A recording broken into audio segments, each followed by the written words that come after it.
Sejam muito bem-vindos a mais um vídeo aqui no canal Doutor Mercado. E a pergunta de hoje é: se amanhã o seu carro quebrasse, ou então o seu plano de saúde subir a franquia, ou você passar a receber menos propostas de trabalho, você conseguiria pagar tudo sem entrar no cheque especial ou então no rotativo do cartão de crédito? No vídeo de hoje, eu vou te mostrar em poucos minutos quanto exatamente guardar para dormir tranquilo e onde você pode colocar esse dinheiro de modo que ele fique seguro e continue rendendo.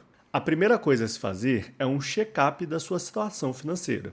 Se você ainda não viu, o primeiro vídeo do canal mostra o passo a passo para descobrir para onde o seu dinheiro está indo e como cortar desperdícios. Com essa base, é hora de construir o seu colchão de segurança, que é aquele fundo que evita perrengue quando algo foge do previsto. Em linguagem direta, nós vamos responder 3 perguntas: quanto guardar, como calcular esse valor e onde manter o seu dinheiro com acesso rápido e segurança. Fica até o final do vídeo para conhecer o checklist de emergência e sair com um plano de ação simples e prático. Então, vamos começar do básico.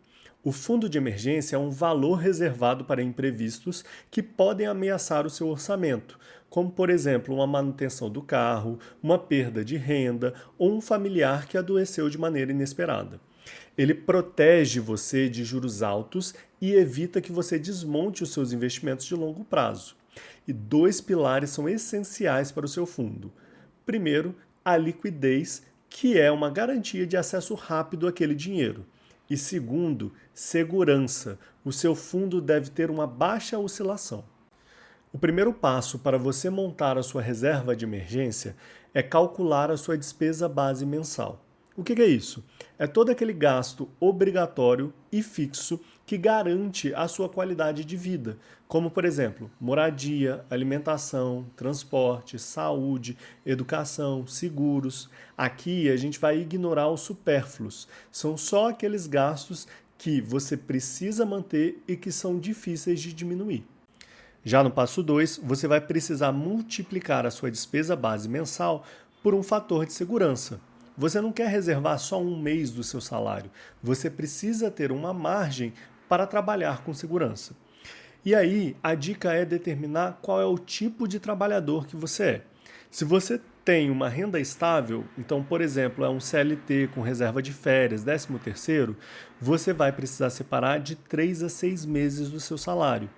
Agora, se você é autônomo, plantonista, diarista, ou seja, você tem uma renda variável, você vai precisar multiplicar a sua despesa base mensal por 6 a 12 meses. Uma pequena dica que eu dou é: se você tem dependentes, você precisa puxar a sua reserva para o topo da faixa. Então, se você é CLT e tem dependentes, separe 6 meses do seu salário. Agora, se você tem uma renda variável, separe 12 meses. Agora que você já calculou a sua despesa base mensal e multiplicou por um fator de segurança, está na hora de aplicar o passo 3, que é ajustar a reserva para riscos pessoais. Então, algum problema de saúde já conhecido, franquias de seguro já programadas, se você tem uma sazonalidade no recebimento da sua renda, ou então já tem algum projeto planejado, como uma mudança, uma reforma da casa. Nesses casos, você deve colocar de 50% a 100% do gasto previsto na sua reserva de emergência de forma complementar. Mas não se preocupe, daqui a pouquinho eu vou mostrar um atalho para você acelerar a construção dessa reserva. Agora que você já aprendeu o racional por trás do cálculo da reserva de emergência, vamos tentar um exemplo prático. Vamos supor que a sua despesa base é de R$ 5.000 e que você tenha uma renda variável. E, além disso, você esteja mirando uma reserva de 6 a 9 meses de despesas. Isso vai dar um valor entre 30 e R$ 45.000. Eu sei, isso parece muito grande, mas é por isso que a gente tem que quebrar esses valores em marcos. No marco 1, nós podemos, por exemplo, separar R$ 1.000, que vai ser destinado à cobertura de pequenos choques, como, por exemplo, uma geladeira que parou de funcionar, um micro-ondas que deu defeito. Já no marco 2, nós vamos aumentar um pouco essa reserva para cobrir 3 meses, ou seja, R$ 15.000. E no marco 3, nós chegamos aos 6 meses planejados, R$ 30.000. A ideia não é que você atinja cada um desses marcos a cada mês, mas sim que você faça isso de maneira progressiva e organizada. Se você está com dificuldade, comenta aqui embaixo qual que é a sua despesa base e o seu alvo de meses, que eu vou responder com sugestões de planos para você atingir esses objetivos. Eu sei que você deve estar se perguntando como que você vai fazer isso se não está sobrando dinheiro no final do mês. É por isso que é importante fazer um check-up financeiro para entender melhor os seus gastos e entender aonde você consegue cortar gastos inúteis. A primeira dica é separar a conta da sua reserva de emergência da sua conta do dia a dia. Programe transferências automáticas logo que cair a sua renda, para você não ficar tentado a gastar aquele dinheiro. Existem regras simples e que funcionam. 10% da sua renda deve ir para a sua reserva de emergência até você bater os 3 primeiros meses de reserva. Depois disso, você até pode abaixar para 5% ou 2,5% até atingir 6 meses, 9 meses ou então 12 meses. Além disso, 50% de toda a renda extra que você tiver, um plantão, um trabalho extra que você fez, uma venda de algum item que estava parado na sua casa, deve ir para esse fundo. Reinvista todo o reembolso de seguro ou de reembolso médico que você tiver para o seu fundo de emergência. O atalho é combinar aporte automático com renda extra dedicada por 60 a 90 dias. Esse sprint costuma reduzir pela metade o tempo até os primeiros 3 meses de reserva. Agora preste atenção nisso aqui. A sua reserva de emergência não é para bater o mercado e também não é para te tornar rico. É para estar lá quando você precisa. Então, por isso, priorize liquidez e segurança. A boa notícia é que nós temos várias opções no Brasil para investir. O ideal é que você estude cada uma delas antes de colocar o seu dinheiro. Então, por exemplo, nós temos o Tesouro Selic, que proporciona alta liquidez, é considerado um investimento de baixo risco, uma vez que ele é garantido pelo governo brasileiro e ele costuma oscilar pouco. O problema dele é que ele está sujeito a imposto de renda e pode ter uma pequena oscilação intradiária se você vender em dias atípicos, mas ele costuma ser uma referência de segurança. Outra opção interessante são os CDBs com liquidez diária de bancos sólidos. E aí você deve estar se perguntando, tá, mas o que é CDB? CDB são certificados de depósito bancário, que são títulos de renda fixa emitidos por bancos para captar recursos.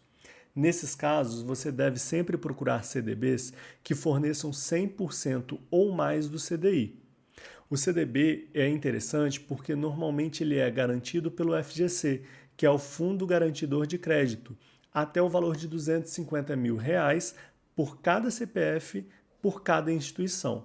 E ele tem um limite global de cobertura de até R$ 1 milhão. Ou seja, se você investir em CDBs de diferentes instituições, você estará coberto até o valor total de R$ 1 milhão.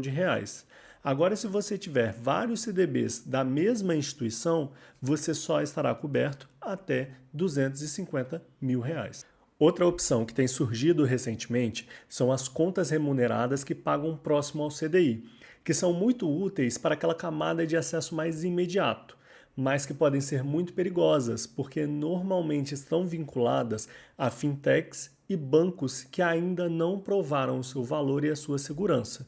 Então, neste tipo de investimento, tenha muito cuidado de deixar o seu dinheiro.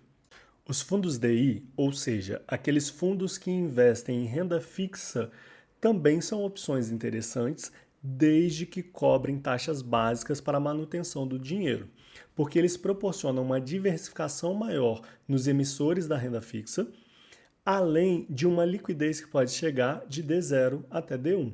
No entanto, é sempre importante ter atenção às taxas cobradas, porque taxas maiores do que 0,2% ao ano podem comprometer todo o seu rendimento daquele dinheiro que você deixou parado. As letras de crédito imobiliário, ou LCI, e as letras de crédito do agronegócio, as LCA, eram investimentos muito interessantes porque eram isentos de imposto de renda. mas muitos não tinham liquidez diária e ainda podiam ter uma carência.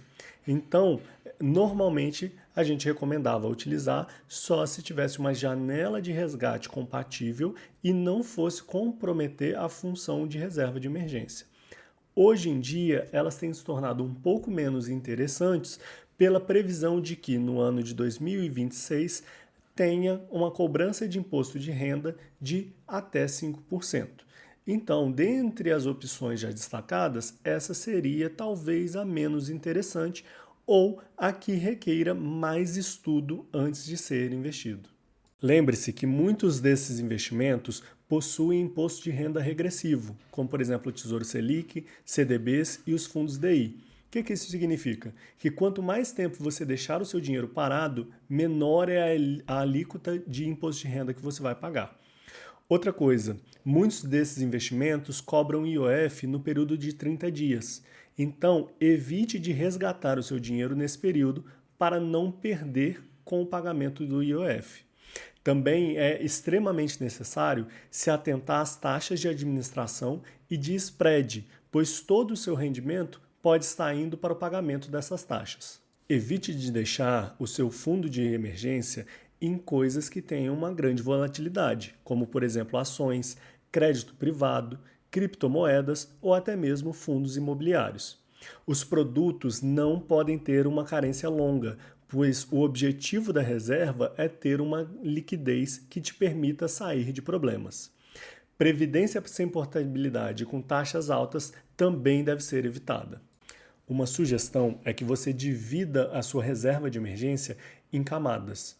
Então, por exemplo, na camada 1, teremos aquele dinheiro de acesso instantâneo. Então, uma reserva de 1 a 2 meses de despesas que vai ficar numa conta remunerada ou então num CDB de liquidez diária. Na camada 2, nós teremos o núcleo da sua reserva. Então, uma reserva um pouco maior que será contida em Tesouro Selic ou então em CDB que renda 100% do CDI ou mais, tendo atenção àquelas que são protegidas pelo Fundo Garantidor de Crédito. A camada 3 vai ser utilizada quando a sua reserva excede 6 a 9 meses, e aí você pode combinar alguns fundos DI baratos para ter maior praticidade e para diversificar um pouco mais a sua reserva de emergência. É importantíssimo que você lembre-se de usar a sua reserva de emergência apenas quando a despesa for necessária, inesperada e imediata. Depois que você usá-la, priorize a reposição daquele dinheiro. Então, uma estratégia simples: pause temporariamente aportes em objetivos de menor importância ou então em investimentos e dobre os aportes no fundo de reserva até voltar à sua meta inicial. O maior retorno do fundo de emergência é a tranquilidade. Ele vai comprar a sua liberdade de escolha quando algo dá errado. Então, evite alguns erros, como por exemplo, misturar a sua reserva de emergência com gastos do mês ou então tentar bater o mercado. Esse não é o objetivo do fundo. A função da reserva de emergência é ser segura e te dar tranquilidade. Então esqueça coisas como dinheiro parado, reserva de oportunidade, nada disso é importante para a sua reserva de emergência. Depois de entender tudo isso, nós conseguimos montar um checklist que é o passo a passo de como montar a sua reserva de emergência. Com esse checklist, você sai com um plano de como organizar a sua vida financeira. A proposta desse canal é te ajudar a montar uma hierarquia de investimentos, entender como organizar o seu dinheiro, saber o que vem depois do fundo de emergência. Agora, comenta aqui embaixo quantos meses você vai mirar e qual a sua despesa base. Se esse vídeo te ajudou, deixa o like, se inscreve no canal para não perder o próximo vídeo e na descrição eu vou deixar a planilha para calcular a sua meta e o checklist caso você queira imprimir. Até o próximo vídeo.